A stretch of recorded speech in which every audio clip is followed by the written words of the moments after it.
In tonight's THV Extra, whatever happened to KAAY, the powerful Little Rock radio station that dominated for 17 years? You're watching Arkansas's fastest growing news station with Andy Pearson, Liz Massey, weather with Chief Meteorologist Ed Buckner, and Craig O'Neill on sports. This is 11 on 11, the THV 10 o'clock difference. And still to come, Craig O'Neill goes back in time to answer the question, whatever happened to one of Little Rock's hottest radio stations? Hear the story coming up at 10:19. Well, Craig O'Neill joins us next to talk about the Hogs, but first, he joins us for a THV Extra. We're finding out what has become of some of Arkansas's former greats, such as a radio station that had most of Arkansas radios tuned into its dial, many across the country. Whatever happened to KAAY?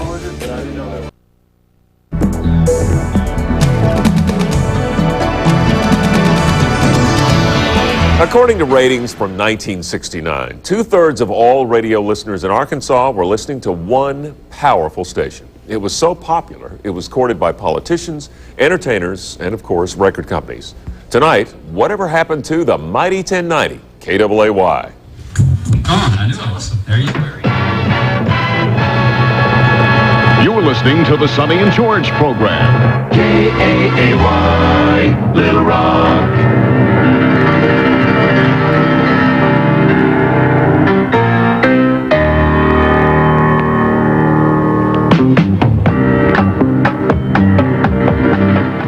It began in 1962, playing the hits.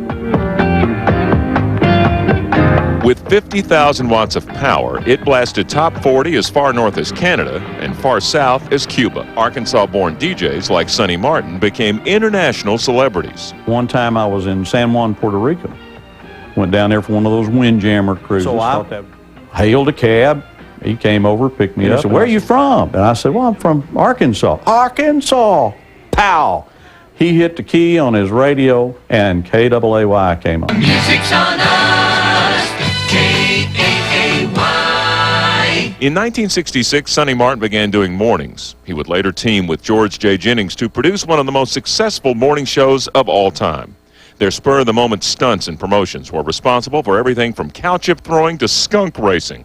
And their on-air Arkansas-Texas rivalry led to a Razorback pep rally that made history. 10,000 people in downtown Little Rock, closed off traffic and everything. The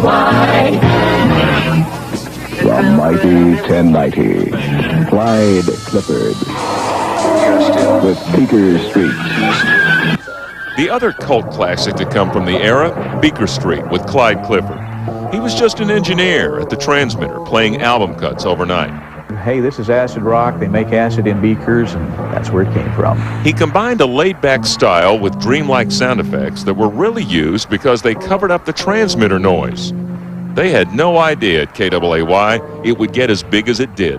We literally got bushel baskets of mail. I've always heard of big market jocks getting a lot of mail, but here I was sitting in Little Rock, Arkansas, out in the middle of a cow pasture at the transmitter. But in the mid-70s, technology advanced. FM became popular. More stations were born. The audience slowly drifted away, and so did the DJs. Sonny Martin helped start Kissin' and was replaced by current legend Bob Robbins, another KY alum.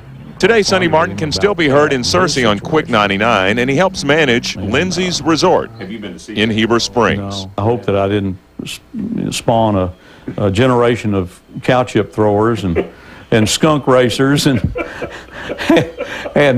things like that, people that hated the Longhorns. Clyde Clifford is back to being Dale Seidenschwartz, working full-time in media services at UAMS. He still does Beaker Streets Sunday nights on Magic 105. As for the mighty 1090 KAAY, it's a lot like that wild kid you knew back in the 70s who straightened up.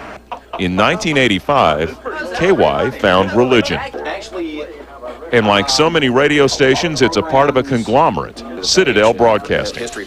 Now this religious station is overseen by just one man, Barry Mack.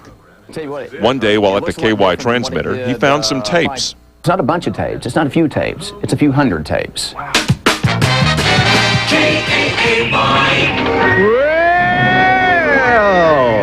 Well, maybe you need to call a pest exterminator.